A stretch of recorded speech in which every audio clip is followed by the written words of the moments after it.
I still had the band on. That's how you know I'm rusty. This is only the second episode of the year. Oh, no. Oh, God, no. Got him. Got him. This is how you start the pod. That's how you start off the pod already. That's how you got to start the second episode of Crazy. 2025, y'all. Y'all know, welcome to More Than the Title. This is episode 2. I'm your host, as usual, Jarrett, Chief Revenue Officer at Outside the Box Digital. And you know I got my brother, my brethren, your favorite CEO, Chadeo. What's good, baby? I'm feeling refreshed. I'm not even going to lie, man. Love it. I'm in good spirits, and I'm hopeful that everybody else is in good spirits, because we like to start off the show like this, ladies and gentlemen. You know what it is, G&T, grateful and thankful. And for this episode, we are definitely starting off the grateful with this. We are grateful for the people that got out of their homes, because a lot of people lost their lives in the fires that are happening in LA, and we are sending our sincerest condolences to their families. But we are grateful, right, that more people were not hurt and or lost their lives, because what's going on out there is nothing short of a disaster, right? And we are thankful for the first responders. We are thankful for the volunteers, and we are thankful for everybody dedicating time and resources and being a human being. This is what I'm talking about when I say let the bullshit go and let's get back to being human beings. We are grateful for those people that are looking out for those that did lose their homes and have nowhere else to go, right? So once again, from the More Than the Title show, G&T, our prayers, our condolences, you know, our heart is going out to the people in California who have fell victim to this disaster that is going on right now. Dang, man. It can't even fathom it. To put it in context, they said one fire was the size of Manhattan. Yeah. When you put that in context, imagine the entire Manhattan on fire, man. So prayers, man, thoughts and prayers to everybody out in LA. And if you want, cuz I'll give a personal story, you know, because I can relate, right? And you know this, right? Ladies and gentlemen, for everybody, I've never really shared this story publicly, but I do live in a house at this time, but I had an apartment, and what actually forced me to buy my house was a fire. Okay, I was displaced by a fire, and it wasn't even in my apartment. Initially, the fire happened next door, but like fires spreading, the fire spread to my residence, and I was actually home at the time. Something told me not to go to work that day, so I actually took off from work and I actually stayed home. And I was fortunate enough for me and my family to make it out, but we lost everything. So this one for me is absolutely personal, right? Because I have experienced being displaced and losing everything to a fire, right? So that's why we have to start the show this way. I know the feeling. I've been through it myself. And if anybody has gone through it, they know that this is a very scary thing to be, you understand, going through, right? So once again, ladies and gentlemen, let's not take things for granted, right? Life is precious and things of that nature. You know what I mean? Real, man. Yeah, that's real, man. Also, man, we're grateful for y'all, man. We're grateful for everyone showing up every single week for us, man. Shout out to the new platform. Shout out to the Instagram family, the YouTube, the LinkedIn family. Shout out to the Facebook family. TikTok is going crazy, and now we on Twitch, y'all. We seen Constant out. We said, hell no, we want to be in. So we on Twitch. First episode on Twitch. Shout out to everybody watching on Twitch, and just like the episode, we got a great one lined up for you. We got a great guest, and for those first-time viewers, More Than a Title is a show to celebrate people like the gentleman we have on today. People doing it the right way. People working hard, providing for their family. People betting on themselves. Right? This is what we preach every single week, and it's no different. We're gonna have a great episode. And with that said, I'm gonna give his brother the proper introduction he deserves, and let's hit him with the. Let's start the show. Let's give him the great intro, y'all. So this brother stands at the intersection of innovation, empathy, and digital marketing expertise. A co-founder, CMO, and a seasoned entrepreneur. He's a visionary leader who's transformed industries with his work in SEO, SaaS, AI-driven solutions, and more. From building and scaling Conductor, a company valued at $500 million, to empowering Fortune 500 brands with cutting-edge content strategies. But what truly sets apart this person is his giving back. He's a trusted advisor, global speaker, educator who brings transparency, relatability, and passion to every project and every conversation. I've had the pleasure of knowing for a few years as he was a founder at these big companies and organizations, was talking back, was a genuine person, is the same person he is today. And you guys have seen him on all the big SEO platforms. You've seen him at PubCon. You've seen him at every single place. And now he's at his first time here at More Than the Title, y'all. Let's welcome my brother, Stephan Bajaio, y'all. Hey. You've seen him everywhere. He's here today. And I want to also welcome you. This is my first time meeting you, but we've had a bunch of laughs in the green room already, man. So I know this. I ain't gonna lie. I know this is gonna be a great show. So welcome to the show, Stephan. Thank you. We are honored to have you, sir. Much appreciated. Yeah. Chadeo, let me just say to you, like, I'm sorry you went through that experience. Yeah. We should probably say to everybody out there, if you can, if it's at your disposal, you can look for some some GoFundMes. There's plenty of them out there, some legit places you can actually donate to help people. I think probably one of the biggest things about this, and not to jump back into our situation in LA, but just to simply say, because let's be honest, it's on a lot of people's minds right now, and as it should be, is the idea that, you know what, it makes us feel small.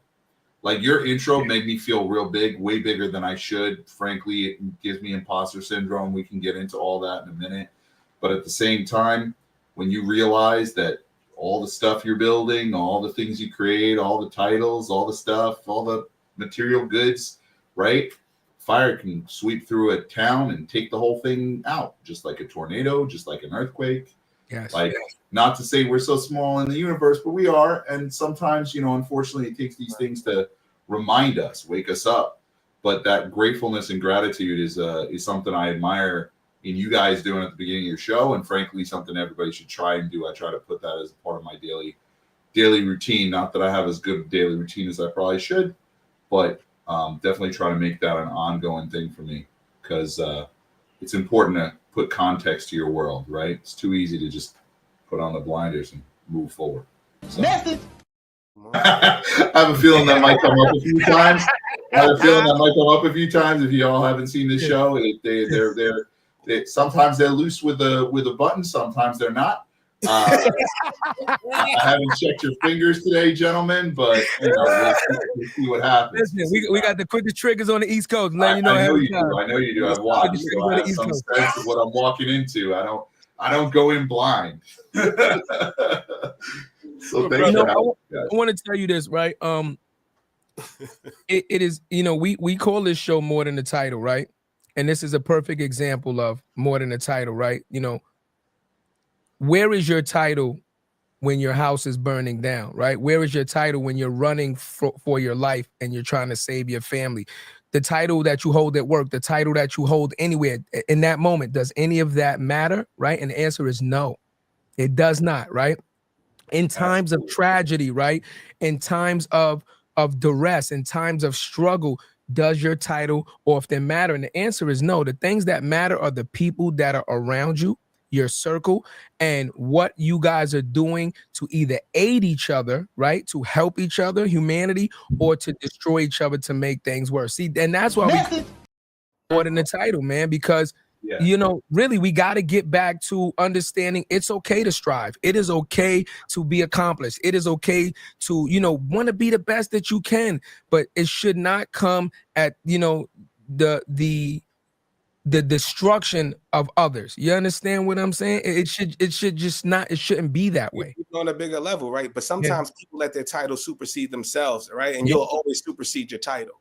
Yeah. Well, let's put it up in context, right, guys? So one of the things I think we do, and as you progress in your career, right? And it's weird for me to even say that because I still have trouble wrapping my head around the idea I'm 46 years old and that there's people half my age and they're in the workforce, and like now I really feel old, right? I'm half your age, Stephan. I'm half your age. And half my pop culture references are just gonna, like, if you feel a breeze, that's just my social references going right over your head. So don't worry. There's not a draft in the room. It's just me talking about Karate Kid or I don't know, some stuff where my Karate Kid, Ralph Macchio, other guys is like there's different incantations of culture, right? Cobra Kai. Yeah, exactly. Well, I still watch Cobra Kai, but they still use him. But now he looks a hell of a lot older. So no offense to him though. It's funny when we think about as you progress through your career, like I was saying before, guys better be careful because I'm ADD. I'll end up in a million different rabbit holes. When you progress in your career, you pump so much of yourself into it and into this belief, things that get you through difficult situations, learnings, all this stuff. You kind of pack up and you make them a part of who you are. And they have an impact, right? They can't not have an impact. After all, you spend a majority of your time at work and with people around you, all that good stuff.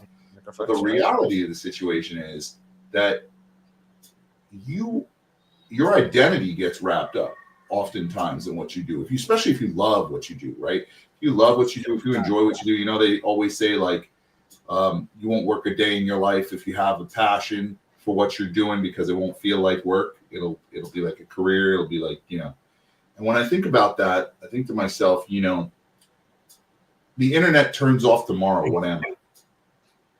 What am I? Like, who am I? I know I'm a dad. That doesn't change, right? I'm a native New Yorker. That's not going to change, right? My perception of the world is very much defined by where I come from. My identity isn't. I think I've had to work hard, especially after having been a conductor and helped build that company for 14 years, to be able to remove that from your identity and move on. It's pretty difficult. You have people that work for decades at companies, and then they unfortunately end up in situations, not my own, but they do, where like they're let go or something, and their identity is then essentially taken away from them, not on their own terms, right? Absolutely.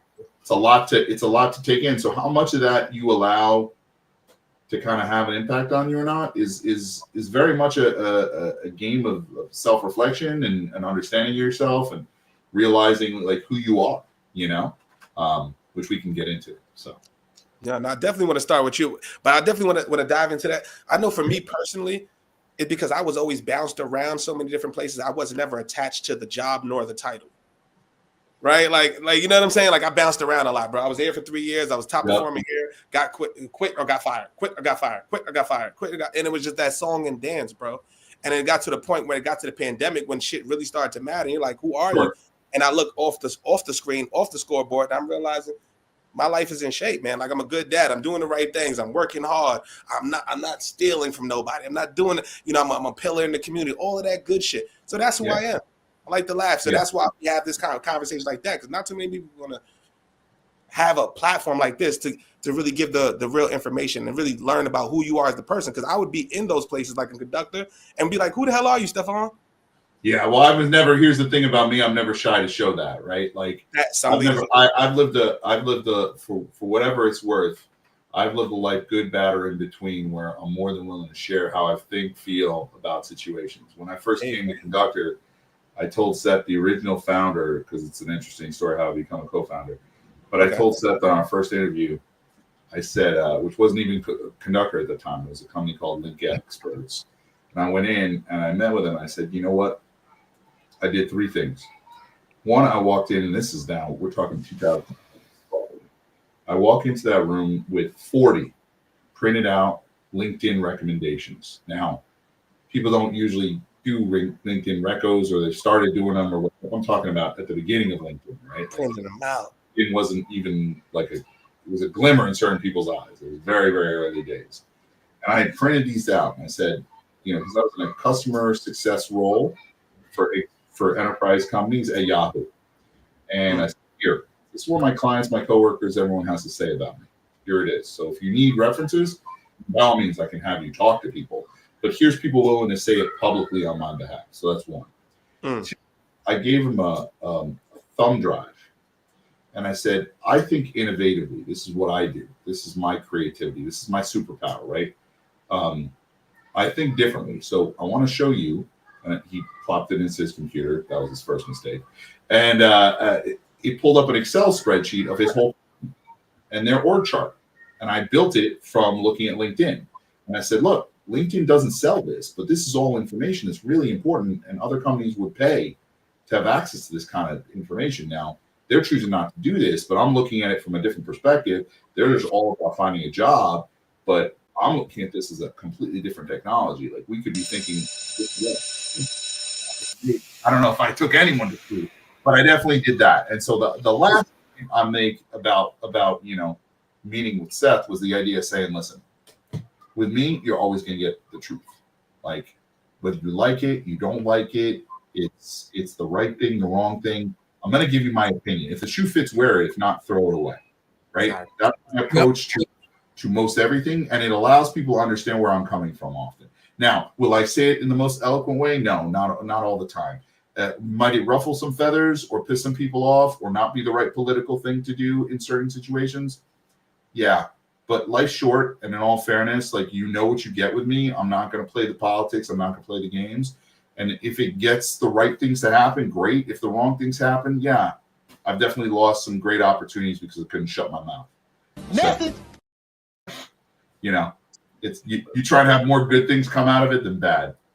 But you went into the Conductor meeting with the founder, identify a problem, which did they end up incorporating that into the product? I don't think. No, it wasn't at all. It had nothing to do with that. It was just all it was the ability for me to show innovation, right? And I said, listen, I want to do innovative things. I enjoy innovation. I sit here at Yahoo and I do all this stuff. And like, I'll give you an example. I was at Yahoo Hot Jobs, which is the job boards, right? Yep. And I had these companies spending tens of thousands of dollars a month on job board ads and whatever. I taught myself HTML just so I could make their job board postings look like their websites. So I would do this little quick template that had they had a button for diversity, they had a button for sales, they had a button for marketing, they had a button for, and so these were part of job boards. Like, these were literally links that were in, like, this is old school. They were in a job post. And I'm like, why?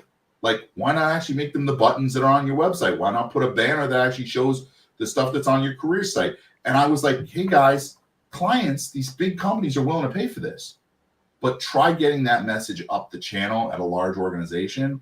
It's like yelling into the abyss. Right? That's what it's like. It's true though, and it's frustrating. And I think a lot of people, I think this is a good one for people to think about. Ingenuity comes from friction. That's where fire comes, right? Not to play with the whole idea of fire. Fire's been a bad topic up until now. But in this case, it's actually good, right? When you feel that friction and there's a reason why, and you keep pushing and pushing and pushing, after a while, that should be the fire that makes you go, we're either doing this or I'm out because I got to do it somewhere where I believe I can actually get it done. I got lucky. Seth was the kind of guy who saw that in me and said, I like that approach. I like that mentality. I like that idea, right? And that started a journey for me where my career was never a ladder. It was always a jungle gym. I always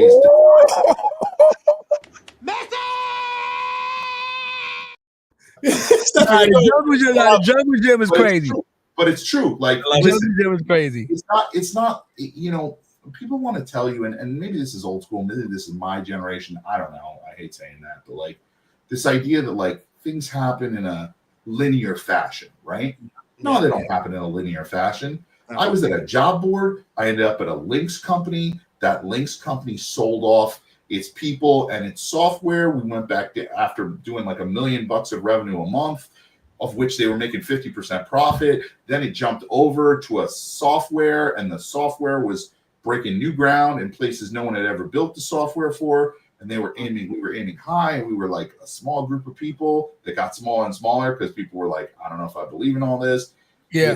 Build it back up. I created an account management team. I created an upsell / growth team. I created a professional services team. I created an evangelism team. That's like 14 years of just like, every time I saw a problem, every time I thought about something, I was like, I want to do this. And I would go to Seth and I'd be like, I want to do this. And he'd be like, you got to show me that it actually matters. So I would go off and do it first. And I'd be the guy. Like, instead of saying like, oh yeah, we're going to get like a strategic account person, we're going to build a team, they're going to be responsible. Instead of letting the sales guys do the upselling, we're trying to make the poor customer success people who are just trying to get their job done every day try to upsell. They couldn't do any of that all at the same time. They had too much going on. So you know what? Let me be the overlay. I'll do it. I'll do it for like 6 months. If it works, you commit to a hire. All right. I set the expectation. I went in. And I started banging it out every day, learn it. And you know what? It's a hell of a lot easier to hire people when you've done the job, right? It's a hell. Yeah. But that's not to say you're going to do every job for everyone you're ever going to hire. But it sure makes you more relatable. It sure makes you a better leader. It sure gives you more context. You know what a good version of this is. You know what a bad version of this is. You know some of the obstacles they run into. You know how to empathize with people because you've been in that position, right? That's the thing, man. You really have to think through. You got to think through what people are going through in order to be a good leader. If you gotta listen to him, you can learn something. That's true. I like that. I want you guys to go back in the archives and start pulling real solid shots here. But the reality is, I mean, you've got to do that, right? And so I think all too often we believe that like the ladder. And now I am saying I took that role before I had a team that ended up doing it. But man, was I better at managing that team once I played some aspect of it. Doesn't mean you get every aspect, doesn't mean you understand everything, doesn't mean people don't evolve, processes change, right? And there are things you're just naturally bad at. Like I'm not a very good process guy. I can come up with process, but when it comes to actually, as you can probably tell with my ADD, sticking myself in a box and following that process, that's like gashing a vein and watching it bleed. That's not something I enjoy, you know? Yeah. So that goes into knowing yourself, Stephan. See, the whole thing with what you did, you realized, hey, I have a talent for A, B, and C.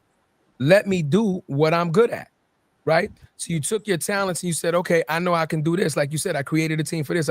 See, once you know something, it's copy paste, right? So you did what you were good at, and it gave you an overall understanding of how systems work and how things work. So now you can be a more efficient manager, right? Because no, I don't know everything, but I know when you're fucking around, right? I know when you're fucking off and you're not doing what the fuck you're supposed to do because I know how long something should take, right? So now if it takes a little longer, it's one thing, but if it takes double and triple the time, you're like, bro, it doesn't take. You understand what I'm saying? I mean, you gotta know. You also gotta know what you don't know. Okay, right. Like I think that's the biggest thing. People think they know everything, and it's like, you know, that Steve Jobs quote about, I hire smart people, not for me to tell them what to do, but for them to tell me what to do. I've always believed in that. If I'm the smartest guy in the room, then we got a problem because I'm not supposed to be the smartest guy in the room. I try to surround myself with people smarter than me. That doesn't mean smarter, and like that's kind of a silly term, right? Like smarter. What kind of smarts are we talking about, right? Right. But like, is it book smart? Is it street smart? Is it just like innovative smart? Yeah, it doesn't really matter. The point is, you need different players. You need people that are strong in one thing. Yeah. And you understand they're not going to be, you're going to have a general all-around player. Yeah. Good. But probably just puts up mediocre in all cases across the board. And sometimes that's good enough. Others, you're going to have someone with a high, extrovert who's really great with customers and really great out there. And you could drop ship them into almost any situation, even if a customer's angry or anything. And they're going to find a way, right? But when it comes to, certain other aspects like maneuvering through how to solve the problem and project manage it, they might suck at that, right? Yeah. So it's this idea of like, you start seeing the strong points within your people and also the strong points within your team. And you try to kind of like figure out, I've always loved that. You try to figure out what complements each other and how you can get people to work together to actually get the best outcome possible. Because to assume you're going to make one hire or two hires and those are going to be the end all be all is kind of silly. We're not built that way, right? But we're also not puzzle pieces, right? We're kind of malleable to a degree. We're kind of like, I hate to say bags of water, but like I feel like a bag of water just sitting here. But like, I'm going to refill right now. But I need a dendo. Hold on. Cause I thought you. Which one? The bag of water? The bag of water is crazy. Bag of water. No, it means like you're malleable, right? Like a bag of water is kind of crazy. You're gonna fit in the space. You're gonna fit in the space that you're given. You know what I mean? Like a bag of water is a really weird thing to call a human being. But, right. That's what got you this line. Right. I know. But the idea is, right, you're gonna fit into the situation you're put into. You can either be rigid and be something that doesn't fit, or you can find people that are going to be willing to flow with one another for following that fun, right? And then you really are as big as what you can kind of put together, right? You know, I like to think of it as just proficiency, right? Proficiency, right?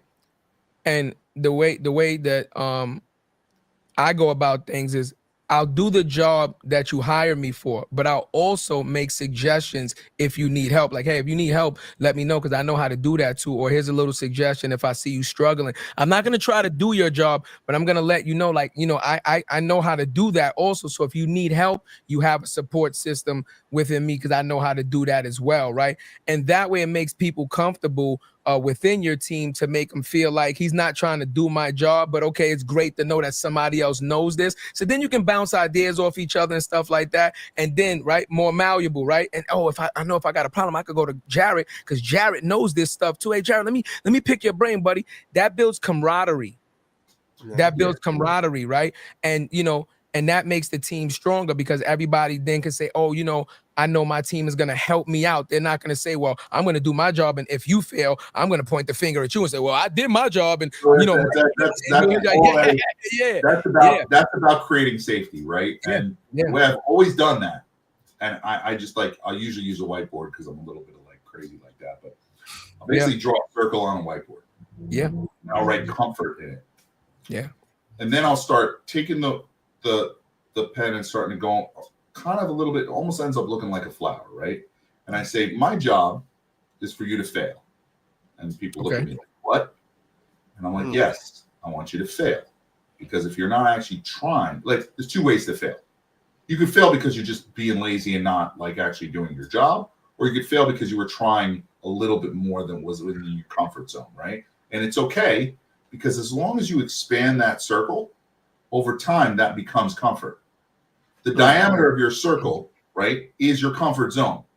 If you never stepped out of your comfort zone, how would you ever, as a human being, expand your comfort zone? You wouldn't, right?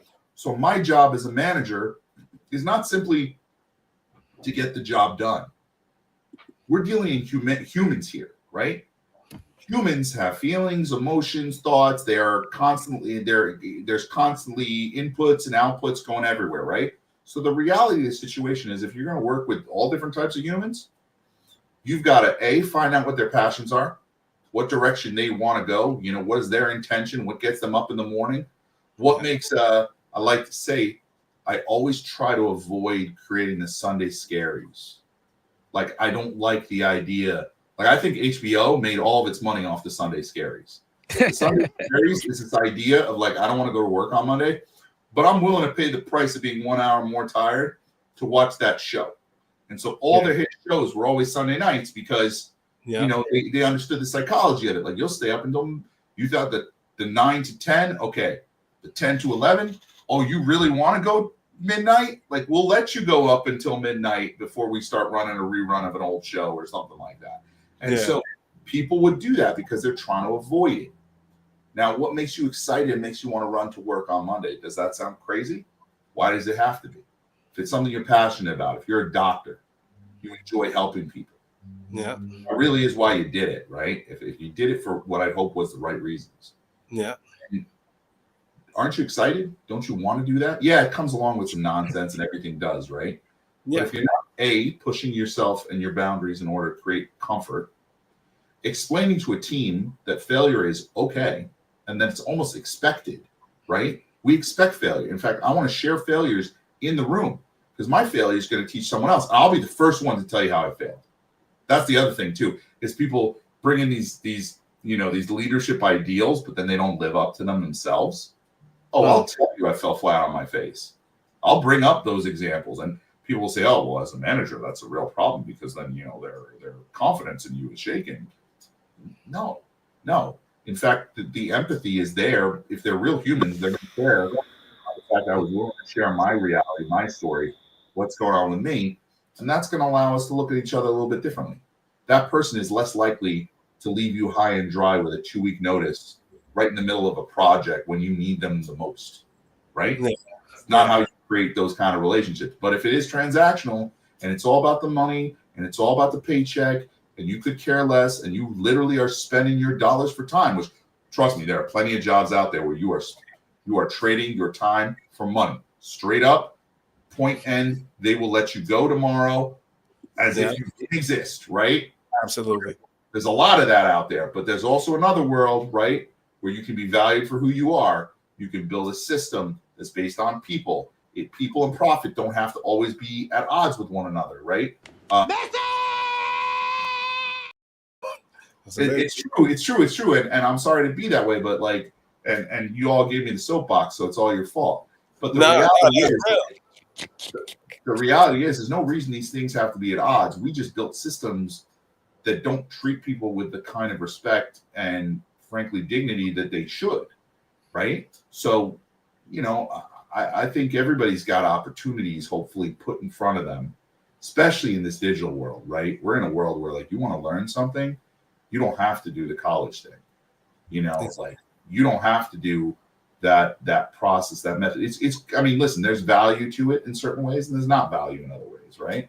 Yep. But the idea that you can go and you can learn what you need to learn about whatever you want to learn about online, that opens a lot of opportunities for a lot of things, you know? So anyway, that's my spiel on, like, you don't know how to do something. Like, some of the best people in my company didn't know Python. It's a scripting language, right? Yeah. The intern who taught himself Python was my first Python developer, who's like working on my team, helping us create automation for a 65-person SEO team. Because I couldn't get one of the really high-paid, you know, engineers to stop working on the platform and come on over. No, I had to find what I could. Hey, Pat, you know how to code? Really? You taught yourself nights? That's amazing. That's the kind of passion, right? He taught himself. He wanted to learn it. He didn't go, oh, I'm going to get paid beaucoup bucks if I go do this. No. He was like, I want him. Now he leads a team of people, right? And I'm so proud of that, because that guy actually went out and built himself a team once he had the experience to do it. But like, he did it with his own hands, you know what I mean? And like, he showed his passion, and I wasn't going to hold him back and be like, no, we really need you to be running these and doing this stuff. And give the opportunity, right? Let him fail. He could have failed flat on his face, but we would have tried. Luckily, he didn't. But, you know, his success equaled 3 other people's success, because they were now hired and allowed into the room, right? Yeah. But that's the point. You gotta be willing to take those risks. They're calculated, but they're still risks nonetheless, right? Absolutely. And so, I've got so many questions, bro, because you're killing it right now. Yeah. I'm not gonna lie to you, bro. Listen, I got it. First of all, I want to know. I don't even know which angle to go in right now. Yeah, like we could go any way you want.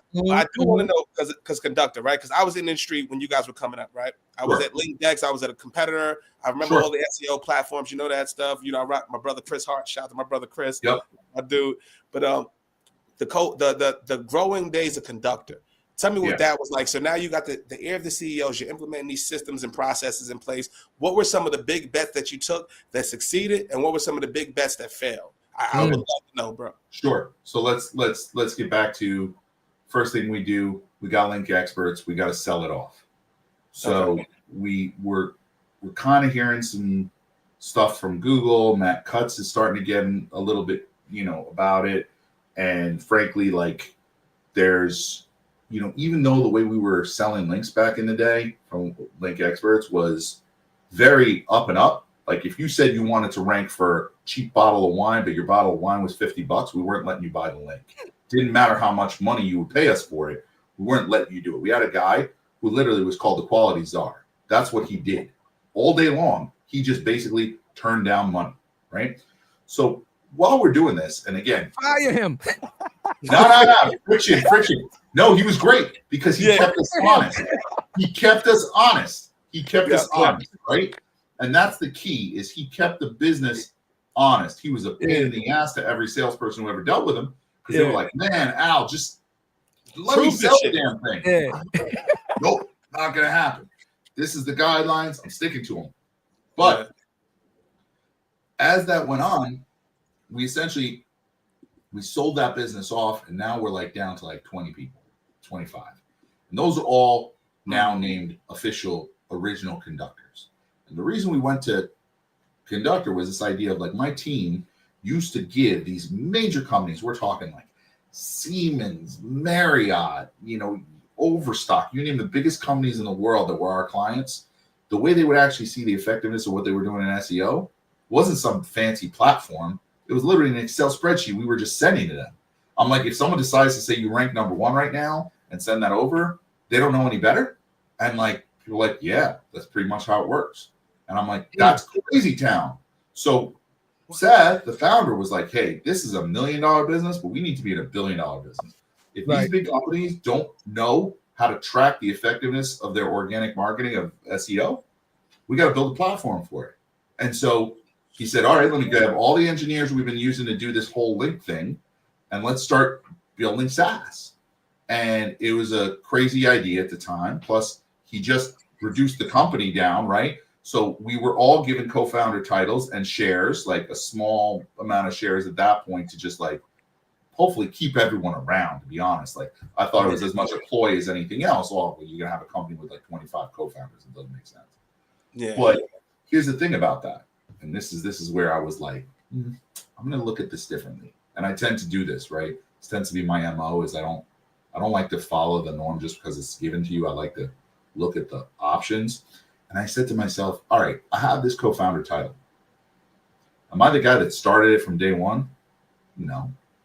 Am I here day one of this new company? Yes. What if I acted as if it was mine? Yeah. What if I treated this opportunity as if it was mine? Yeah. As if I am the co-founder, as if I sat in the room the day we put the first line of code down, and I did that. So what did I do? I put co-founder in my title. Everyone else thought it was ridiculous. Ridiculous. This guy, co-founder, what's the deal? He's the account director. He's this, he's that. Nope.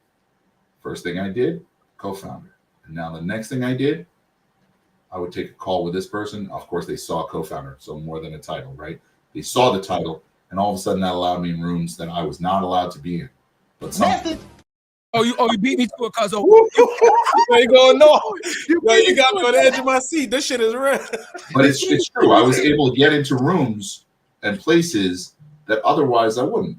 So what was interesting was I'm now seeing the problems in reality. I'm coming into these rooms and I'm there's a dynamic, there's a power dynamic, and people just assume things, right?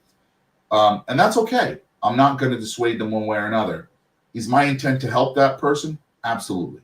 So it doesn't matter if I'm the co-founder or not. I can go to whatever room I need to in the company. I can grab whoever I need. And over time, I'm building the authority within the company anyway, that like I become a VP, I become a C-suite, I do this, I do that. All that stuff, right? I help sell us to WeWork. First, I help get us WeWork as our biggest client. Oh, hold on. He going crazy. WeWork was a fun ride, and we can get into that a little bit as much as I'm allowed to talk about it. But it was a good time. I don't have any ill will towards that. It was a part of my career that I find very interesting and a lot of lessons learned.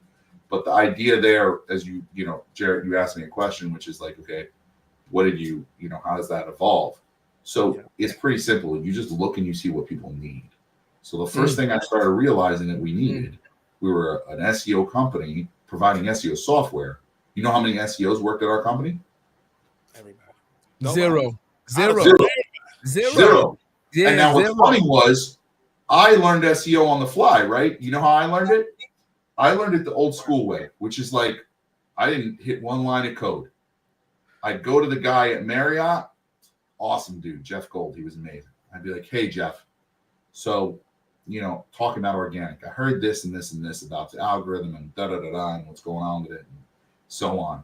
He'd be like, yeah, I'm not so sure. I really don't agree with that.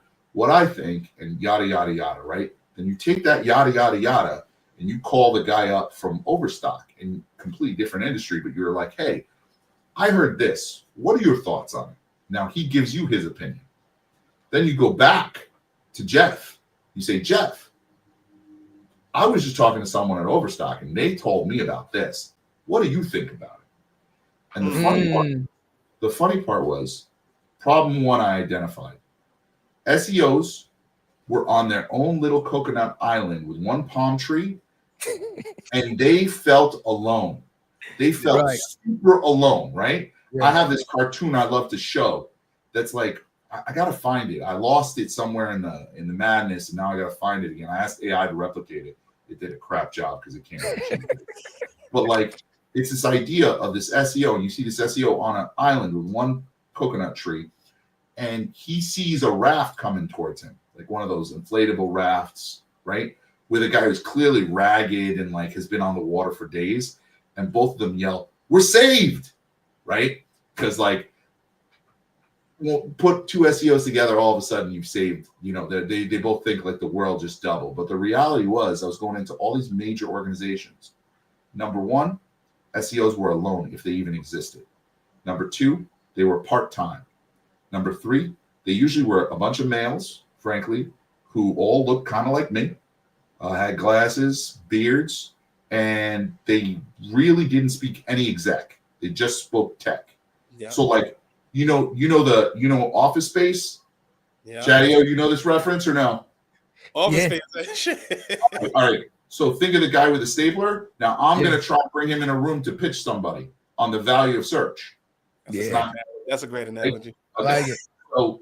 So that was hard in of itself. So we're trying to A, explain why SEO matters. Yeah.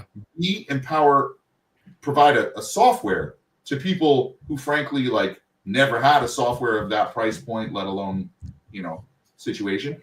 And we're also trying to define like our industry, like what should we be doing? What features should we be producing?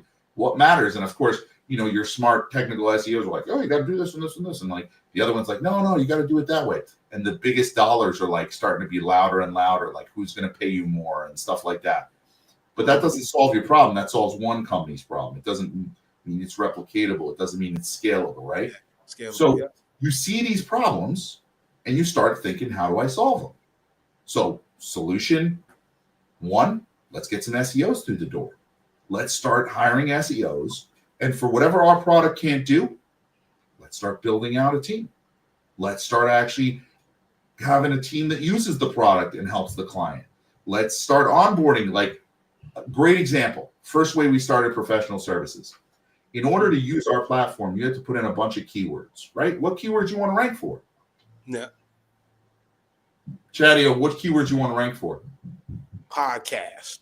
That's a fact. Content, podcast. Right, but you don't know. You don't know because you haven't done the research to know what words, and that's not a knock on you. Estimating. No, I'm just guessing. Right? Like, yeah. Right.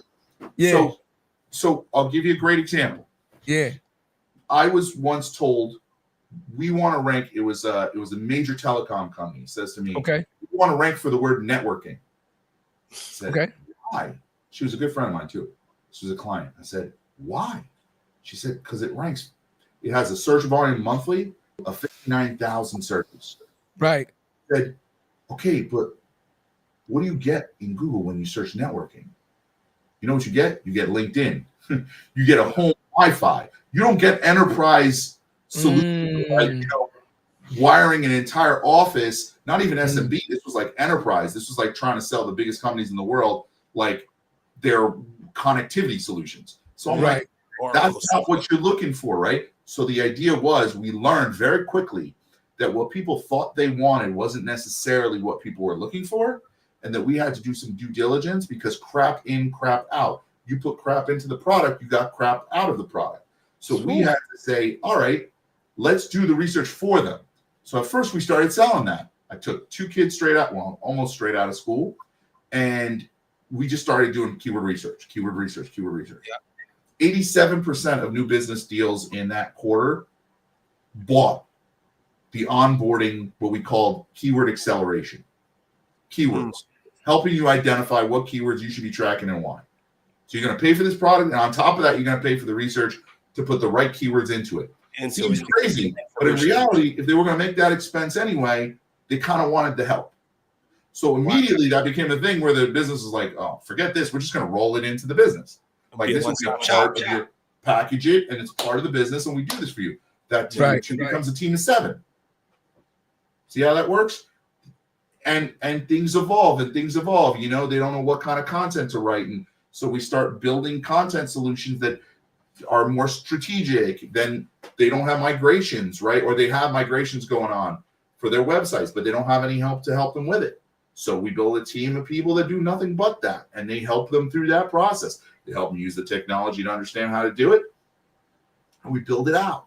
And so everything I did, like in all fairness, I'd never done before.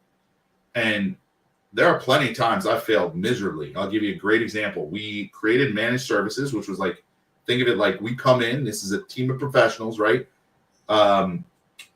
Jared, you got a website and you're like, I got this fancy Conductor software, but I really don't feel comfortable. I don't have an SEO full time.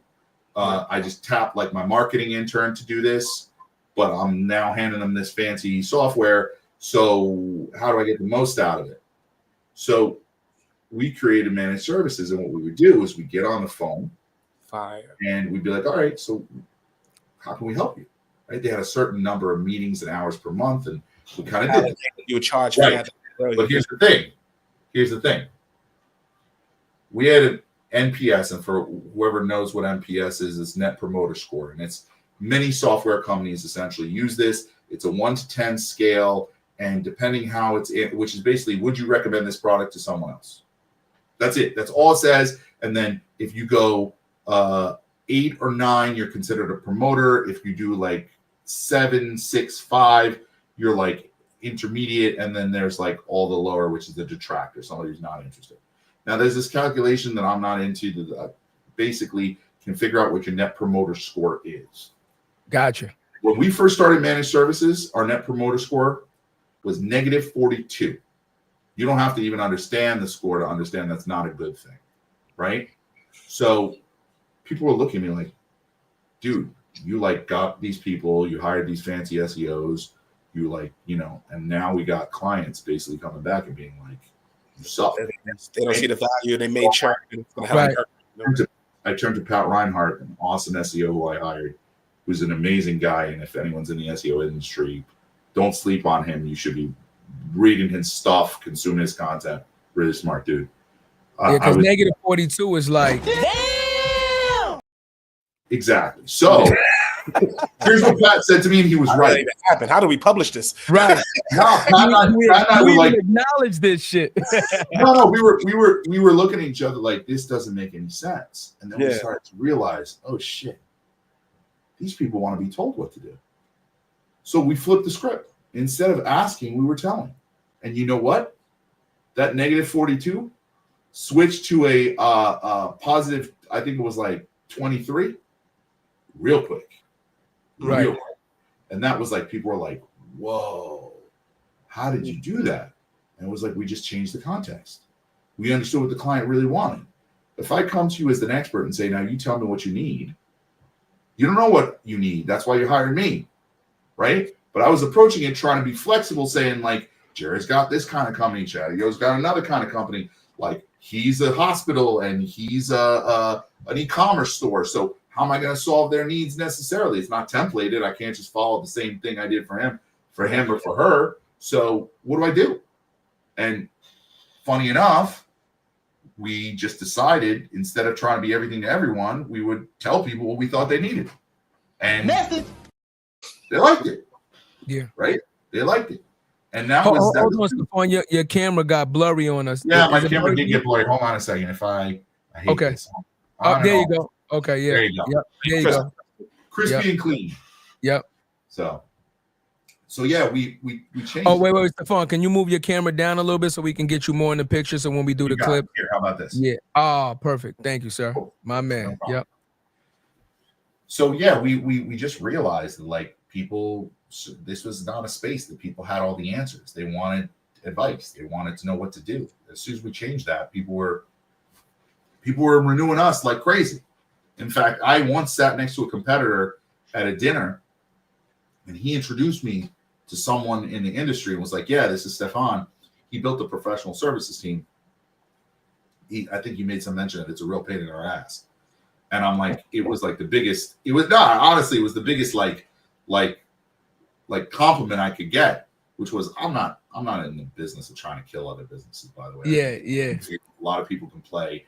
We can all, we're going to compete, but we don't have to eat each other's lunches to be successful. But I did like hearing the fact that like somehow I'd found my way into these guys' minds as someone who had like built something cool that had some reverence, and that made me proud, right? That was like, I've made it into the psyche of the other guy because we've been doing some kick-ass stuff and we've clearly made a mark, right?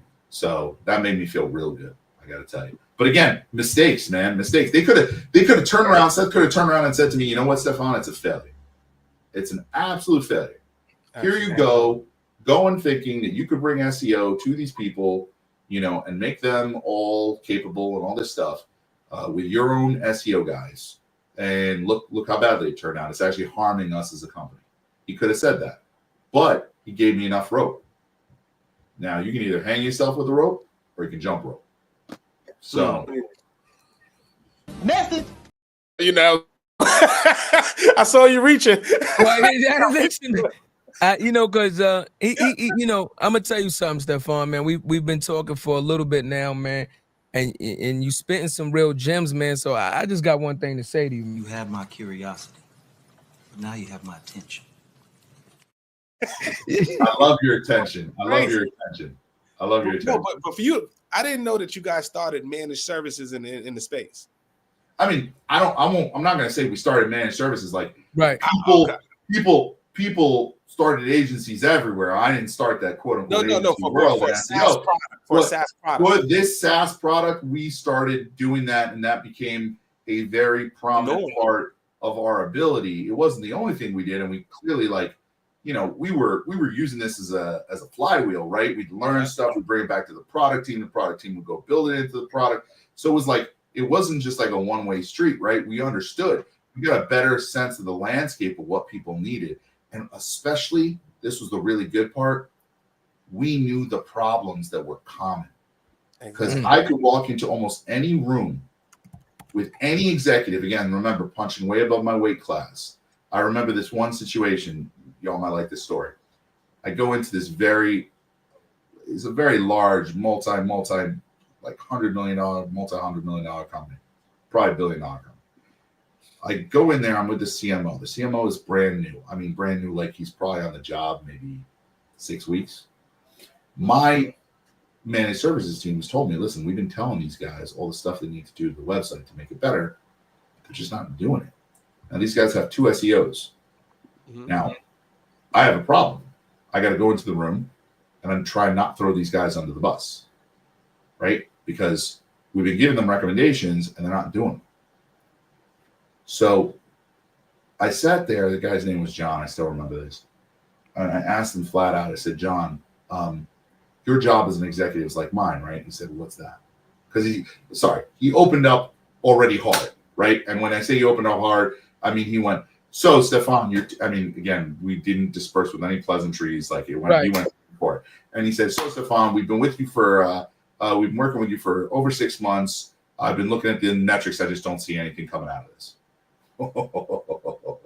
Right. So, all right. You want to start me on my heels. Let's see how. Shit. Exactly. We started, boy. Don't give me. What the is wrong with this guy? Am I kidding me or what? So, exactly. So I'm like, all right. Let's play this the right way. Yeah. So I said, John, here's the deal. First of all, we had to be on equal footing. So I said, your job, like mine, is to be an executive. And an executive's main job, as I see it, is to get obstacles out of their people's way. Would you agree? He said, yes, I would. I said, okay. See, now we're on a common field. Not only was I not a CMO of a $1 billion company, right? But somehow I brought us through verbal, I brought us to the same level. We're also agreeing rather than fighting. So now you can tell verbally the judo that's happening here. Now, the next thing I do is I say to him, okay, let's assume for a minute that Larry Page, one of the co-founders of Google, had my cell phone number. He could call me right now, whisper 3 sweet nothings in my ear, and they would be the answer to the algorithm essentially. And if I just had this information, I could type it in to your code and you would rank #1 for every term you ever wanted to tomorrow. And he's like, that'd be amazing. It would. However, there are no sweet nothings to the algorithm. Larry doesn't have my cell phone number, right?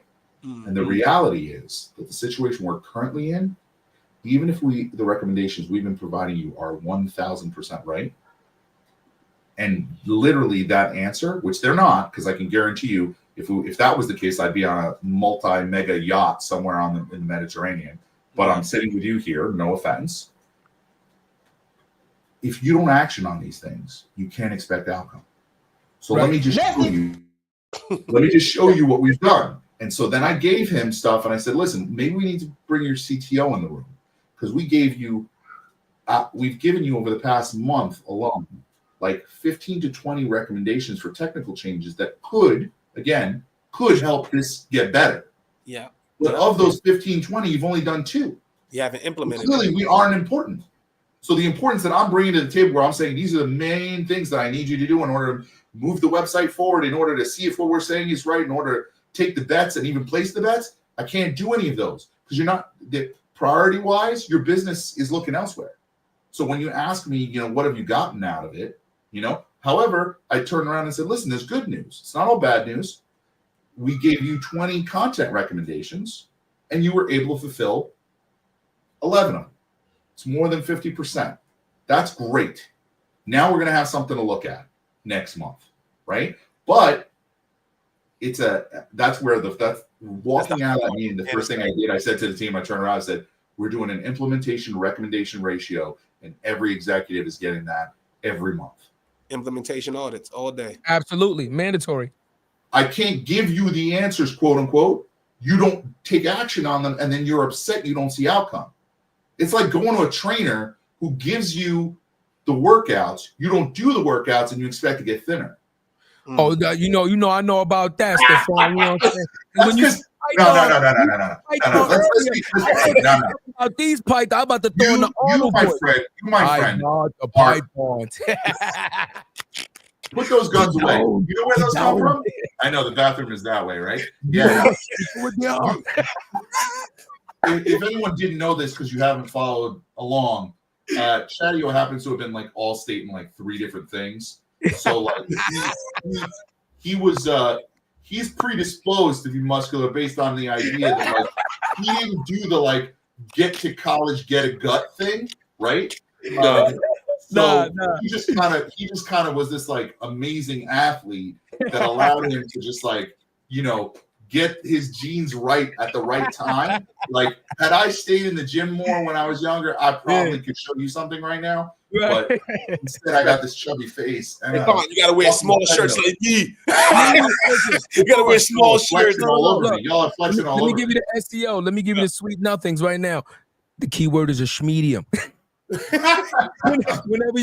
your wife wants to go shopping for you, hey babe, I'm looking at this nice shirt. What size you want? Medium. Medium all day. Medium always works. I'm schmextra large, so don't sweat it. I'm schmextra large, and I'm aware of it. Maybe I'll get back to large, but like for now, I'm committed to my outfits. Right. They're all large. But I want to say something, Stephan, because we keep touching on a certain point. Well, we're touching on 2 points. One, accountability, right? Accountability. But more so, I want to touch on the fact that, like you said, when you adopt it, and I have to touch on this, when you adopted something as your own, you now have a different perspective on how to attack this thing. It is not like you said, it's not a job anymore. This is my baby. Right? Yep. Your whole persona, your work ethic, right? The way you view this now completely changed. I think that was ingenious on your part. Ingenious to say, see it and then become it, right? You gave me this title, I'm going to become this title, right? But that falls into the psyche of being able to take the chance, being able to take the risk, right? Being able to say, I want to be the best that I can be at this. So whatever that looks like, whatever it takes to be that, I am willing to become that to make this a success. What you think? Absolutely. But you know what's interesting? Yeah. Your intro, and I'm claiming I'm claiming imposter syndrome. Okay. No, that's serious. Because you know what? It does not matter. Like, it doesn't matter yesterday's accolades in my mind, right? Like, for whatever they're worth, for all the things I've talked about today that make me sound like I've done all this stuff and whatever, I was scared every minute I was doing it. I was never sure of myself doing it. Okay. And I'm willing to say that, right? Y'all talk about therapy and men and needing to like be open about this shit. Is like, I'm very much open about the idea that I don't have the answers. I never did. I just kept looking. Now, I know I didn't have the answers, but I kept on looking. That was beautiful. Think about it, right? Like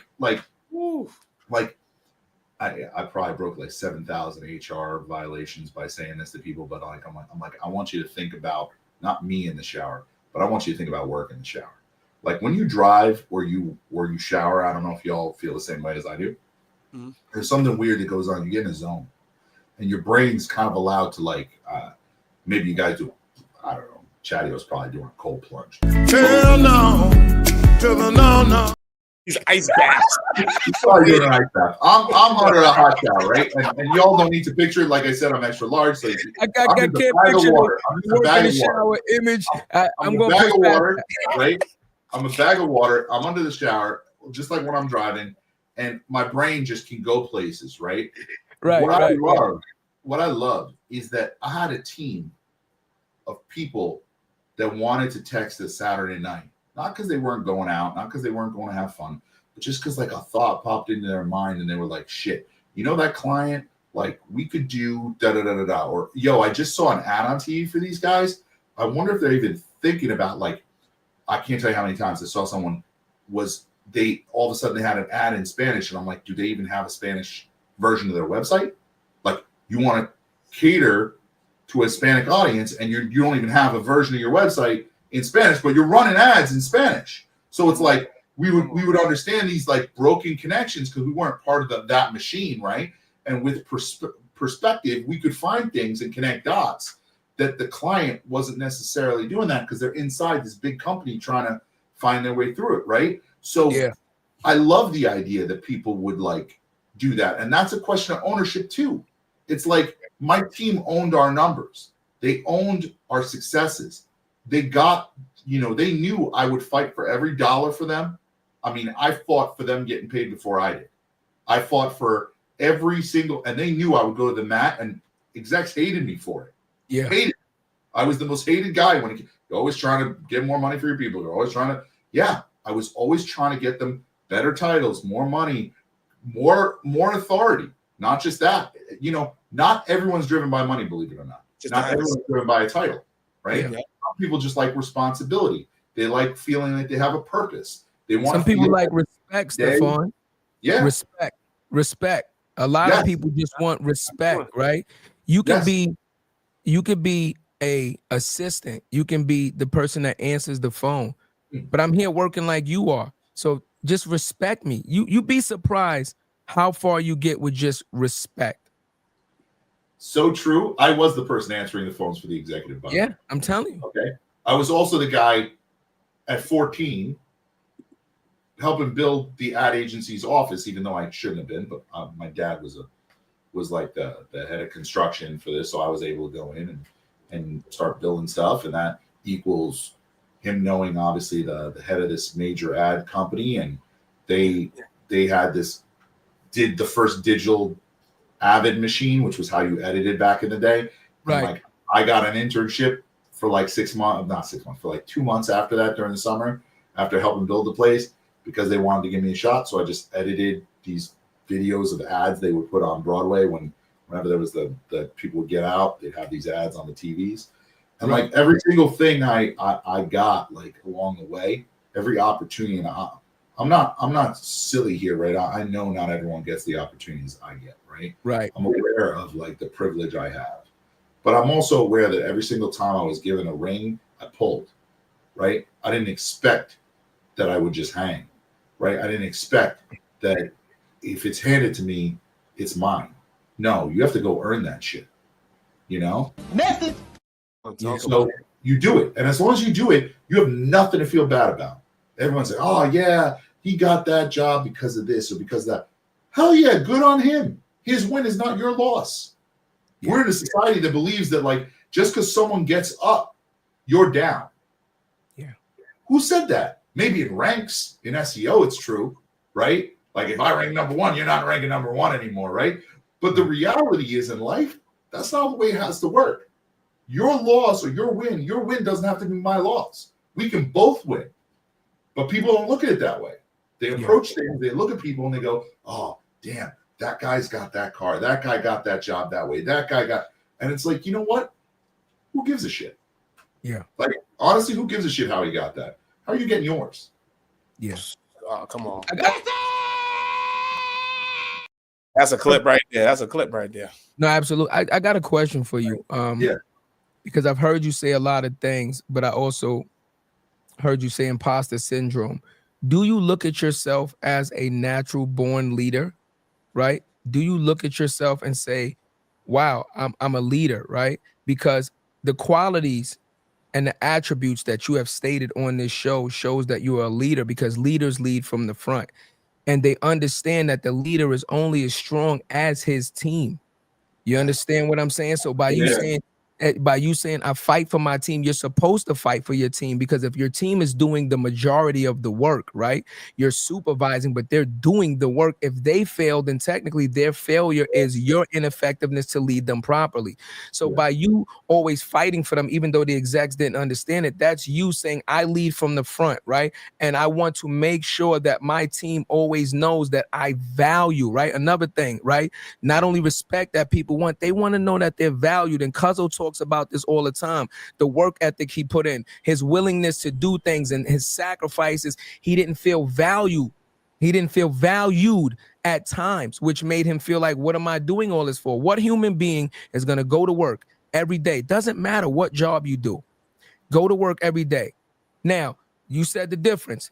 One side, I work for a paycheck 9 to 5. You're not going to feel value. I'm going to do my job and I'm going to go home. But we're talking about the other side. People that are taking classes on their own that might not be reimbursed. People that are, going outside their comfort zone, learning different things to make the team better, et cetera, et cetera. Value and saying thank you, or I'm going to help you get to a better position. That again goes a long way in showing somebody you respect them and you understand. Like I got you, got me, and I got you. Yeah. It's true empathy, and it's recognizing that individuals are more than a number. They're more than a title. Whoop, plugged it. See, Jarrett just dropped. I just made him. Woof. Oh. You say more than a title again, watch, he'll show up again. More than a title. That would have been slick if all of a sudden he showed back up. They would have thought it was planned. They would have thought it was planned. Anyway. But no, your point is very valid, man. Yeah. I mean, the funny thing that I think is like kind of so you asked me about, do I see myself as a natural leader? No. Okay, why not? Let's back into this. First and foremost, I don't want to forget to say this. Okay. Huge shout out to Seth Besmernick, original co-founder of Conductor. He actually did something all executives need to do. Okay. Whenever you show an org chart, you got to flip it on its head. You're at the bottom, not the top. Okay. Your job is to support the people who support the people who support the people. And that is a perception that needs to become a reality in your company. If you really are about the people, right? If you're just about the numbers, let's be honest about it. You're about the numbers, it is what it is, right? Message. Thank you. Now, if we turn back around and talk about whether or not, how I see myself, not that I'm going to get on the leather couch now, but, I think it's all about how much time you give to reflect on what you've done. Like today is a reflection, right, for me. Right. I don't think I've talked about as much of what I've done in a very long time. So was I meant to lead? I don't know. But I'll tell you, when I saw a void, I couldn't help it. I had to fill it. I felt, not because hopefully not. Maybe at the beginning it was ego, right? You got to be careful with ego. Ego is probably the most dangerous thing that's out there, by the way. People don't talk about it. People don't talk about ego enough, but ego can really mess you up. Second most dangerous thing is crack cocaine. Message. They're pretty close. They're pretty close. I'm not gonna lie, they're pretty close. Second thing is crack cocaine. You said crack cocaine, Jarrett shows up. What's that all about? I tried to show up on the other one. I tried to show up on the more than a title. Right? I dropped more than the title. It's like, you know how in the movie you have to say the title of the movie? Well, I should get extra points. Like there should be a counter going up, and my point score should be beep, beep, beep, beep, beep, beep, beep. Put it off. I realized now, me being a computer guy, I didn't have my shit charged. At the wrong damn time. This is what we talk about, child. Yeah. But what you said was so real, man, about everything, leadership and stuff like that, just feeling respected. Bro, that's why I left SEO. That's why I left SEO. So when I don't know if I ever told you the story, that's what happened with me, bro. So I was working at iPull Rank. I was working with Mike King and Chris Hart. Yep. It was a great experience, great agency. That's when I got the chops around SEO, really building out enterprise plans and solutions for clients, right? But then I'm like, how are you getting your clients? You want me to reach out to fucking Uber and Lyft? They know you, but they don't know me. Right. I'm not the brand. So how do I insert myself into the brand, right? I got to go on LinkedIn. I came up with some crazy idea after we closed the big deal. I'm like, look, it's the pandemic. Why don't we just get people on a show? Let's get our potential client on the goddamn show. And it's not talk about our business at all. Yeah. How are you living, man? Like you got toilet paper, like how the kids, how you doing schooling? How are you juggling everything on top of being this person that works at Oracle, this person that works at Advanced Auto Parts, right? How are you dealing with all that shit, right? How are you still getting the value of what you're doing, right? You still got to tell your leadership SEO is still valuable when every dollar counts right now. So that's pressure that you don't know you'll keep your job, you're going to get furloughed, right? Let's talk about that. And now if you do keep your job, and if you don't, if you're moving around, we still have the relationship. Yeah. That's more than anything, right? And we did that, bro. We brought in $2 million through the podcast. That's amazing. And that's honestly, it's kind of funny because it's something similar we did, but it was more for like, honestly, probably retention. And it was also just for like sanity's sake. Seth turned to me during the pandemic. He's like, listen, why don't you start a radio show? I'm like, what do you mean a radio show? Right. He's like, we knew what podcasts were. We weren't like old fuddy-duddies. But he's like, no, I want you to do like 24/7, like just be on all the time. And I'm like, dude, I like my wife's pregnant. There's no way I can do that. But what I can commit is do what's called Search From Home. We did this podcast, Search From Home, and it was like, I got crazy. I was like, I'm going to bring on a new guest every single day.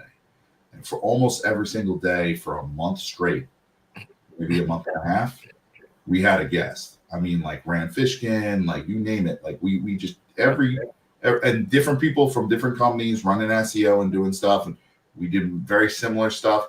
You know, what was really kind of funny was I just found like on the YouTube channel for Conductor, the March 2023. I'm sorry, the March 23rd, 2020 version, which is like straight up early into the pandemic. Yeah. You can actually see Pat Reinhardt and myself, there was no guest that day, talking about the insanity of what was going on at that time. Yeah. And we called a lot of things. And it's really interesting because it's like a digital, this is less about being right, more about it just being kind of cool. You have this like digital time, what are those time capsules, right? Yeah. Where like you can go back and see what my perception of the world was before this pandemic was like, you know, Pat's like, yeah, we'll be back in the office in 8 weeks. Like, and I think I said in one of the episodes, I'm like, hell no. You know, I'm like, yeah, I even said like, this is bad, but it could be way worse. Like if kids were dying, we'd all be going off to the woods and there'd be no such thing as New York City anymore. Like we never want to see anybody else. Like we would just disappear. Every city, you know, would have, and we were talking about this, and it's crazy. We did every single day. You should go back to your old episodes, man. It's crazy what you learn just looking back, seeing what corners you saw around. Just insane. Anyway, I got something for you.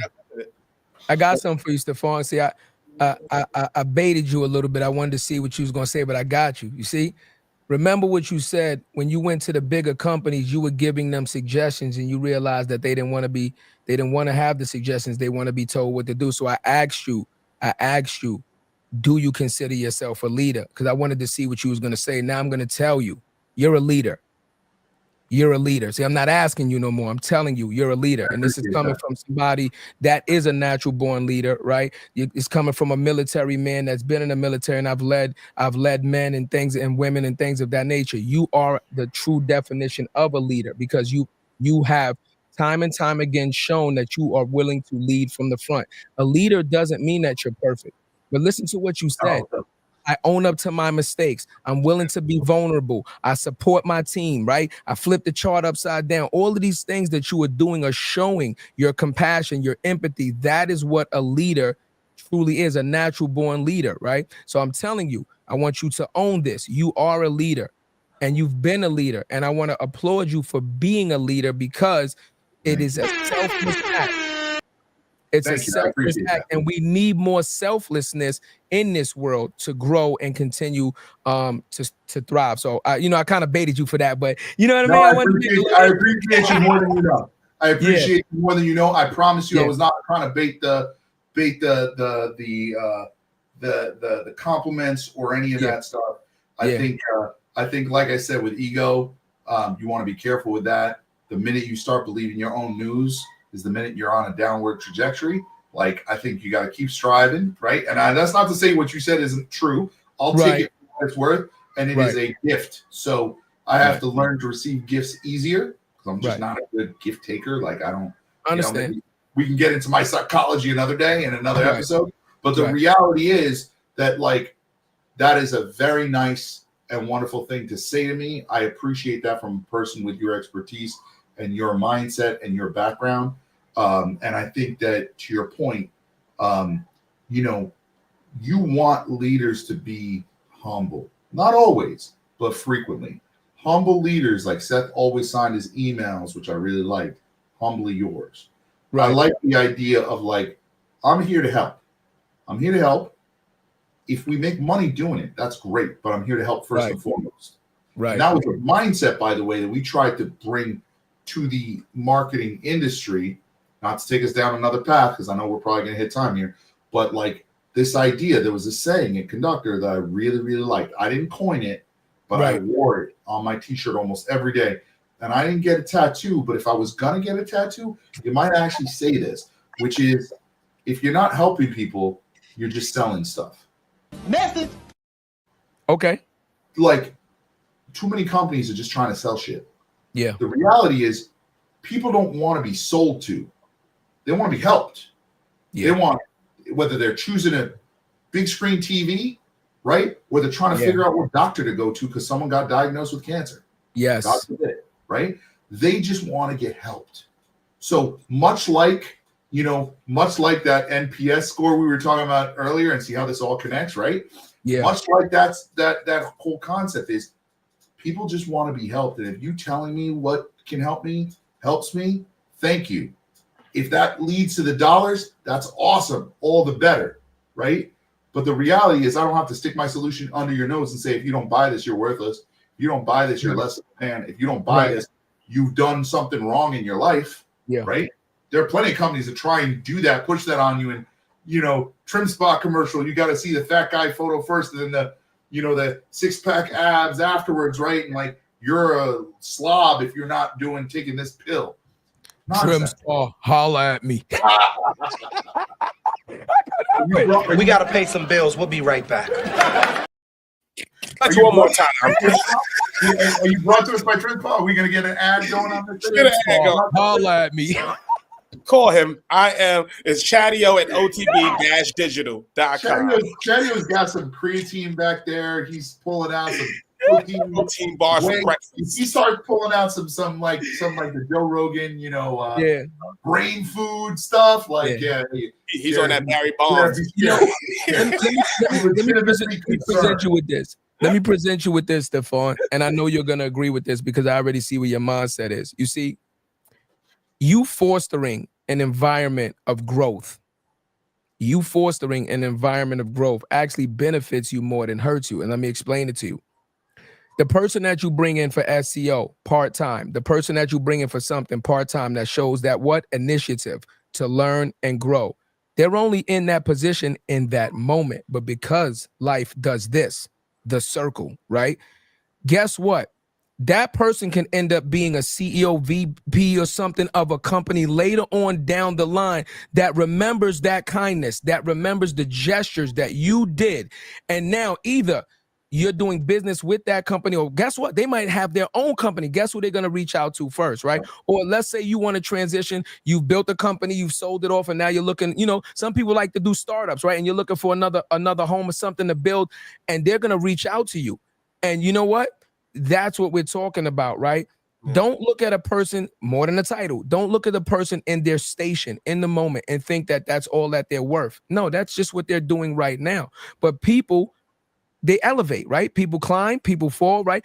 This thing is up and down, right? So when you create that avenue for growth, it helps you more than anything, because these people, you build this long-lasting trust, this long-lasting bond. Your name is now spoken in conversations that you might not ever be privy to. That's how that guy knew your name and what you did in that dinner that you went to, because they're talking about you when you don't even think that they're talking about you. That's what I'm talking about. Yep, absolutely. The other thing also, nobody seems to tell people is it's okay to be an individual contributor. Yes. So somehow we've made this world into if you manage people, you get paid more, you're more important, you're the most important. There are people who naturally don't want to be leaders, and that's okay. You could still be an expert in your field. You could still be the person, the woman we call into the room who has, who gets paid $500 an hour, right? Because she has the answers to the problem and she can get it done. Tomorrow, if she just shows up and she'll tell you, this is what you have to do with the site, this is how it works, this is what and she's the expert, right? But there's this fallacy that you got to manage and build and do. That's not for everybody. Right. And unfortunately, a lot of people take on management roles, and this is what creates the kind of bad kind of environments that we have, which are people that are not supposed to be leaders, end up as leaders. Because they've done the job, right? I did the job for 2 years. So now I got to be the one who does the job above the other people that do the job.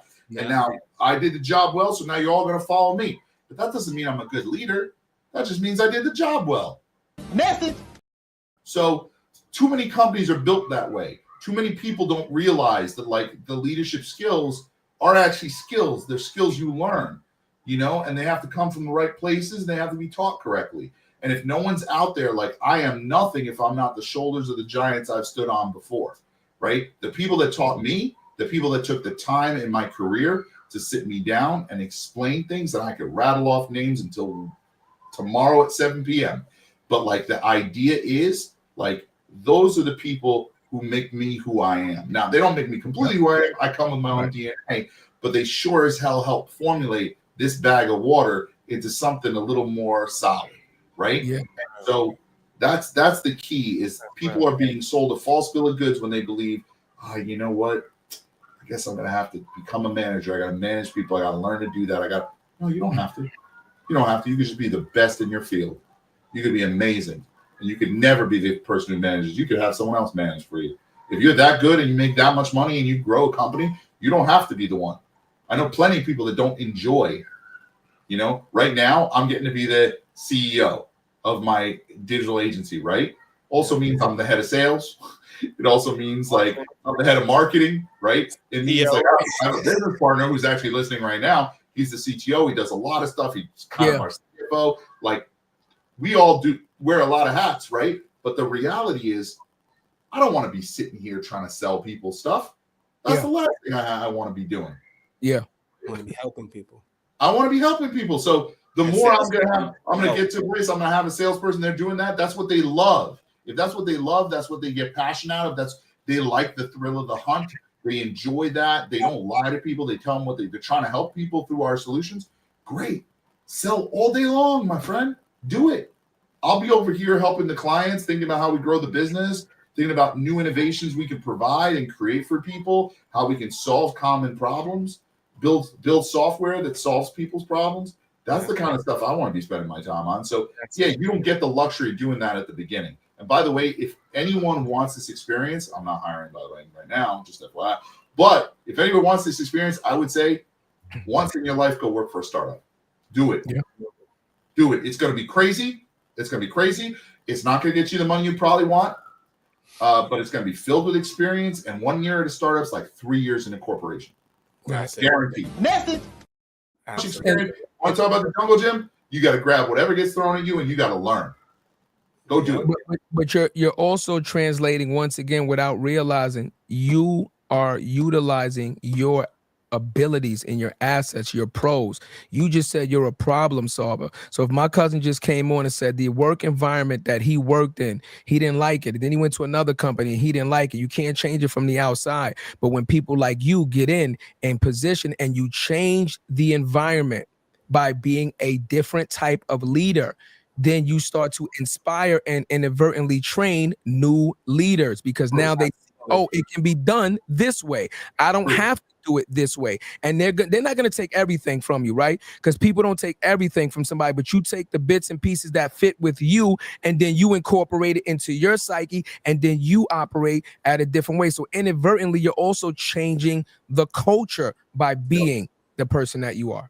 See, but that's the thing with sales, though, right? Yeah. That's the thing with sales, right? Yeah. So, as coming from somebody that was in a hectic environment in sales and have done sales, the biggest when I failed is when I had a product I didn't like or didn't enjoy, or I didn't feel like I was helping people. That's when I got fired. When I was selling horse shit, when I got to sit there and come up with a solution for somebody, and I feel like I'm duping you, and I'm going to get a commission check, and then 6 months you're going to churn, I feel like shit. But the when I get the big commission check, and we sold a $500,000 deal, and now we're staying for 4 or 5 years. I know your kid's name, I know your dog name, I know every single problem is happening in the fucking organization. That's when I feel great, because I'm part of your organization now. Like, I'm invaluable. That's Jarrett. That's what makes you different in terms of, like, I can't tell you how many salespeople trade that for the dollar. How many times it doesn't fit? We know it doesn't fit. What are you doing trying to sell that to this person? And I was the guy, right? I was the guy who sales didn't like in that way, because I would come into plenty of rooms and be like, hey, we shouldn't sell this. But he's like, I got a number to hit. The numbers got to hit. Right? I got a number to hit. I got people to feed. I don't care. And I was like, no. And we were pretty good. I got to be honest. Like, Conductor ended up being real good. It took time, right, to make sure we could figure out where to match and where to put and what was the right and the wrong and all that. And it's always an evolution, right? You don't have all the answers at times, and companies change and products change. But I'll tell you this. I learned that people like you are the exact thing you want in a salesperson, right? I want someone who actually wants to solve someone's problem, not sell someone a solution. Solutions, there are plenty of solutions. If I help you solve the problem, then I'm actually doing something. And especially if you actually know the ramifications of the problem you're solving. So if I can help you grow, I used to ask people all the time, and I still do in meetings, what gets you a promotion? There it goes. What gets you a title increase? What keeps you up? If I don't know the things and what makes you, what are your passions? I ask my own prospects that. Yeah. Like, are you in this job doing this thing because you really don't want to be? Cool. In the back of my mind, I'm going, I can build a great relationship with this person, but if they really want to be an artist and they're just a digital designer right now, they're not going to stick around, right? They're not necessarily going to keep this job, or they have another intention. I want to know that. Not simply because my deal won't happen, but just because, like, I want to help them in whatever way I can. If I get an opportunity that's going to make sense for them, I'm going to give them that opportunity. It's like, you just got to have your feelers out. You got to be willing and able to help people. And it's really weird how that works. There have been times I have questioned whether or not I could pay the bills. All right. And somehow it makes itself happen. Yeah. Come on. Message. If you have a couple more minutes, bro, I wanted to get into Conductor. The WeWork sale. You have a couple minutes to the WeWork sale. All right. Tell us what you can about it. Like, how did it get started from start to end? Because for those listening, right, you guys sold WeWork and then you end up buying it back. And I would love to hear, like, what happened after that for you in person. So basically what goes down is Adam and Seth both went to Baruch College, and they were both, as Adam. Shout out to Baruch. Yeah, as Adam and Seth kind of explain it, they were kind of the misfits of the school in the ideas they had in business school, right? I think they were if I'm not mistaken. And Seth, Zicklin School. Seth was all about business. Yeah, he was. That's exactly it. Seth was all about, like, mental health and doing it digitally, which was great. It's telehealth today, but back then, you didn't even have, I don't even think we had high-speed internet at the time. So it was like he's dreaming way bigger than the underlying tech could actually provide. So you're going like, you're crazy. they're thinking about who's going to want to go and sit down and have therapy online and all that stuff. Adam, and you can actually see this in I didn't watch the We Crashed full. I like to tell people I get 5 seconds in the Hulu documentary on the screen, which all my friends were like laughing because they all text me about it. I never saw it. And they were like, yeah. They sent me pictures of me on stage with Adam and stuff. And I'm like, all right, like that's just, I was in that, but I definitely was not in the Apple documentary, nor should I ever be. I was more of like an observer. Let's call me a fly on the wall in some rooms that were pretty amazing. Maybe I'm a little more than a fly in sometimes. Sometimes I got the buzz in people's ears and make things happen. But most of the time, I'm just observing. And the crazy thing was Adam was trying to create, I think he had kids, and he was trying to create knee pads, like onesies with knee pads for kids. Little did he know, like babies don't develop literal knees until they're older. So like it was kind of a fool's errand, right? And he was trying to get all these companies to buy into it. It wasn't working. So Seth and him have this like essentially this bond over this idea that they're like the ones who will never amount to anything type stuff, right? Okay. So then they don't talk, whatever. I guess Adam builds this, WeWork, which is like whatever, and Seth goes off and builds Conductor. One day, Seth, 2 Park Avenue, Seth decides he's going to go outside, get a check, deposit a check. He never does that. He never leaves the office. But somehow he's walking through the lobby and he sees the 6'4" tall Adam Newman with long hair, Israeli, who's like, "Hey, Seth, how are you? I haven't seen you in forever. Come. Oh, you have an office in the building. Come, show me. Now, here's the cool thing, right? Conductor was always a fun place. Like we always had kegs of beer. We had like cold brew. We were like always we had razor scooters. I was known to be the exec that was riding around on a razor scooter. People were like, what the fuck is the matter with this guy? But we played mini golf through the office. Like, we were like a startup. We were startup, right? I've heard stories. I was going to be at Bright Edge. I've heard stories. No, we were a startup. We were a startup even when we weren't a startup. So, and we always acted that way. So, I guess he brings Adam upstairs. Adam, I wasn't part of this, but Adam is like enamored by the look and the feel, and he's like a design guy. He comes from WeWork. He's like, I love the look and feel of this. This is good energy. He's big into energy. It's like supposedly, not saying this. This is just like what was told to me. Seth, you do marketing here. Take me to your smartest marketer. So supposedly Seth brings them to me. I don't know, but I don't know anything about WeWork at this point. I just know that the 6'4", really tall Israeli dude is kind of like hovering over me, and he's the CEO of WeWork. And I'm like, I don't even know what WeWork is at the time. And so we start talking, and he shows me his app, and he's showing me how people can, like, if you're a designer in a WeWork, you can find someone else who's like a CPA, and so I start giving him advice like, hey, well, what about this and what about that? And do you do this? And can I get from different buildings? Like if I want a different person who's not in that building or in that same WeWork, like I want to try that. Do you even offer discounts? Is there ways to?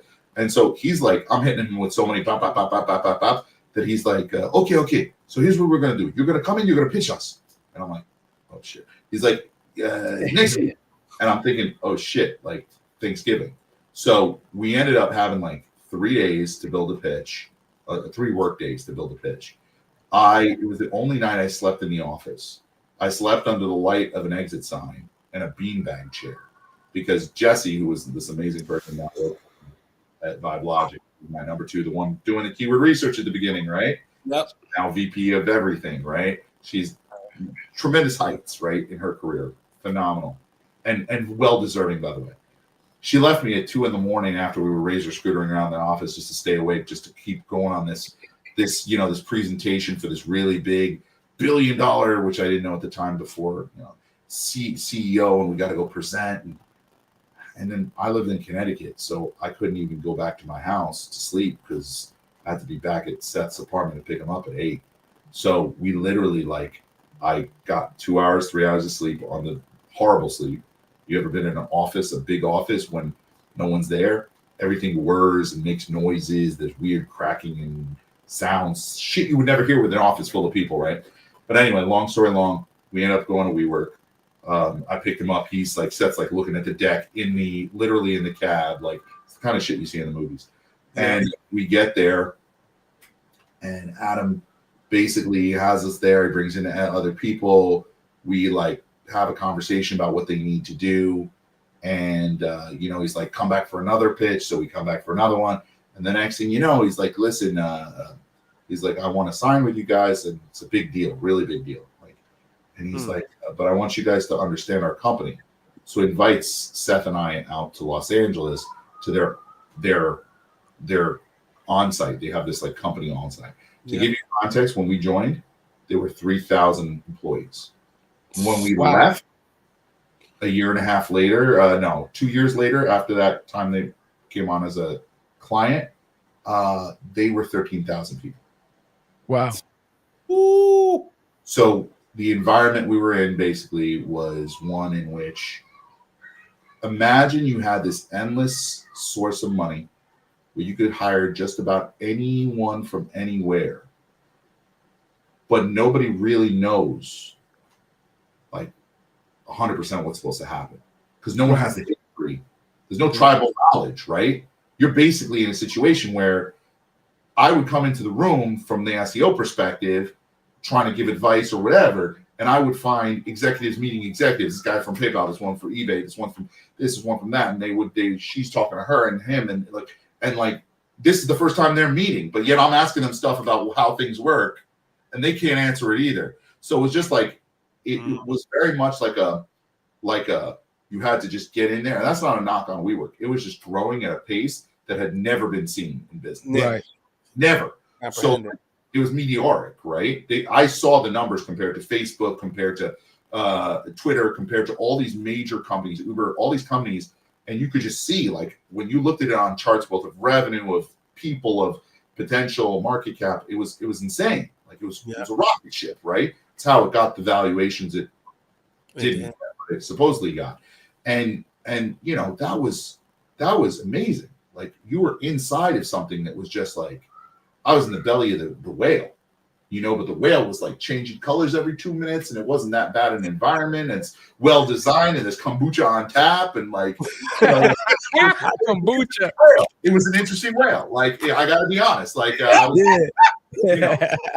we got spit out the blowhole at the end, which was kind of good because we like figured out how to put some pepper there, and we're like, poof, and then we got out.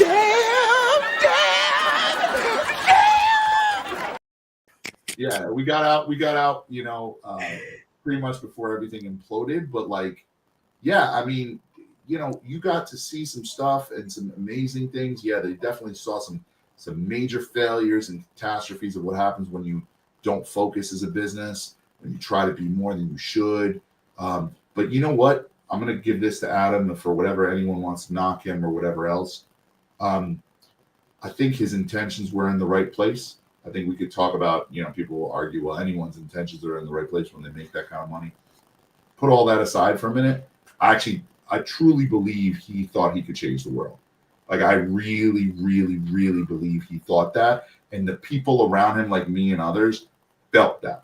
Like, we felt that. Like, for one, talk about purpose. That's not to be cult-like, because at some points it kind of got weird like that. But in reality, like, we believed. And it was nice to believe. It was nice to believe you could do something good. It's nice to believe you could make money and do something good at the same time. Absolutely. And they were able to do that. And unfortunately, I think there's a bunch of missteps along the way that just didn't end up working out. But, ultimately, for me personally, it was an amazing experience. I know for everyone else, it wasn't necessarily, but like for me, I can safely say it was formative. It allowed me to see things I wouldn't otherwise have seen. And since I had already said goodbye to corporate, but I was kind of in this weird startup corporate thing. Yeah. Like I was just watching it like balloon and grow. And it was an amazing experience to be on the inside of that. From the outside looking in, I was just like, what is the execution going to be like? 'Cause I'm like, hold on, it's brilliant. But if they can execute this shit. So now you got all these WeWork properties and all these small business going into WeWork. And if we can get them SEO and get their online business started and they generate more revenue, which allows them to pay the rent, that allows the business to balloon. There were a lot of ideas. There were a lot of ideas like that ultimately never ended up getting off the ground. But that was also just a question of like, they had a school.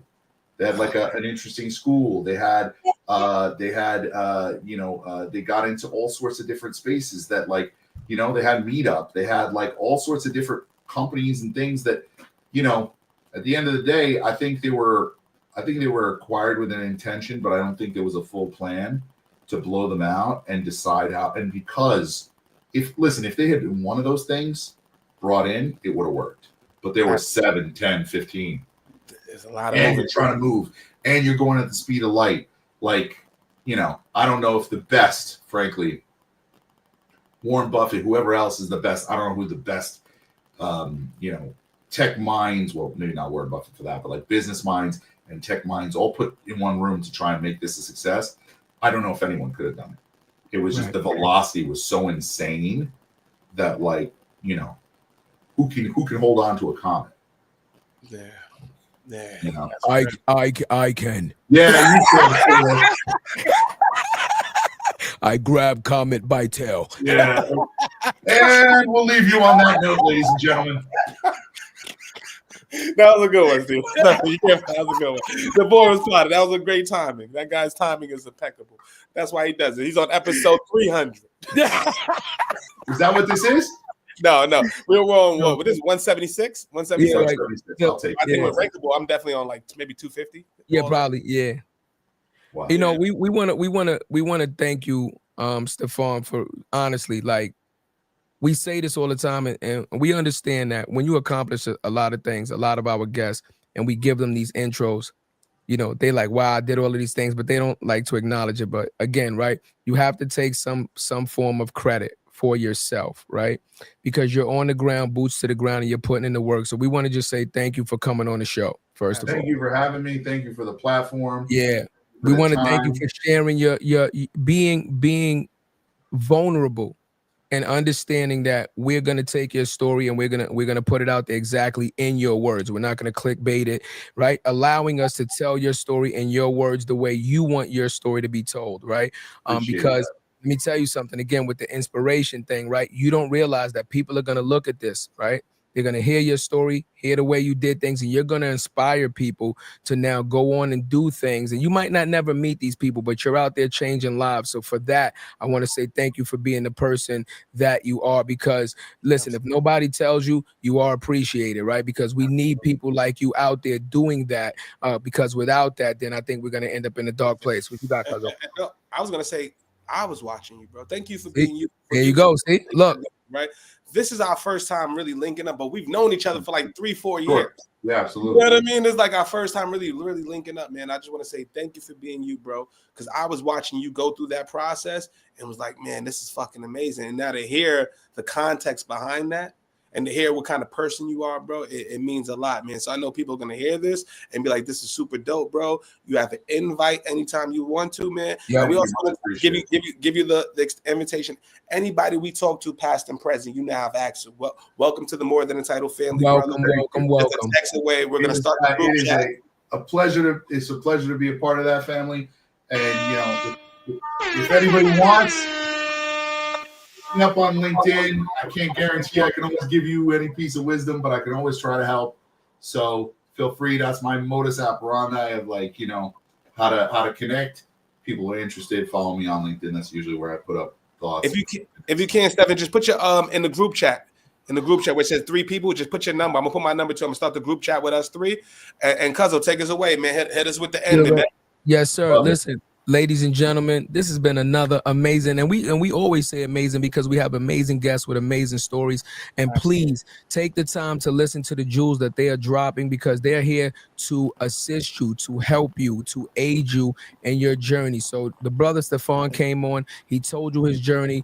He was humble, right? He told you his failures, right? He told you his accomplishments. But what he did was he told you that he wasn't afraid to keep striving and keep trying, right? And that's why he was able to keep climbing the ladder and keep achieving the great things that he achieved. So that reiterates what we say in every single show. And you know what that is, Stephan? Let me tell you what that is. That's the other podcast calling to try to get you on the show. I thought that was opportunity calling. I was excited. I got excited. Opportunity doesn't knock anymore. calls on the phone. I told y'all all the time, 2025 ain't no different. You're not poaching our guests through us. No, you got to reach out on your own and do your work. But like we said, ladies and gentlemen, he showed you and he's proven that the dream is free. But the hustle is sold separately, y'all. More than the title. We see y'all on Thursday, man. We love y'all. What you know about me?